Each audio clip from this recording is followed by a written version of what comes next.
میں ملک شام جدوں گیا نا تے مولانا دی قبر تے حاضری دیتی مولانا عبد الغنی نابلسی تے مینوں اوتھے دے متولی جڑے سن انہاں دے صاحبزادیاں جو پیر او مینوں کہن لگے اے جڑی جالی لگی ہوئی نا اے پہلے رسول اللہ دے مواجہ شریف دے سامنے جالی لگی ہوئی سی۔ میں آکھیا جی پھر اتھوں ایتھے کیویں آئی؟ انہاں کہا پھر رسول اللہ اس ویلے دے گورنر دی خواب وچ آئے، فرمایا جالی پٹ کے نا تے مولانا دی قبر تے جا کے لاؤ۔ حضور نے پتہ انہوں نے کیڑی گل تو نوازیا، اعلی حضرت بھی اپنے پیراں دا اتنا لمبا ذکر نہیں کرتے القابات نہ جتنا مولانا دا ذکر کرتے۔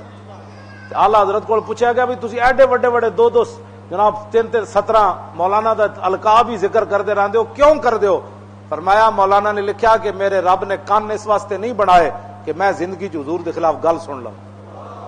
ایسے جملے دی وجہ تو حضور نے فرمایا جاڑی مولانا دی قبر تے جا کے لاؤ۔ کی محمد سے وفات نے ایویں اقبال گل نہیں کی تھی، اپنے آپ نو بدلو، حضور نال وفا کرو، حضور دی گل آ جائے پھر گل سننی نہیں کائنات وچ کسی۔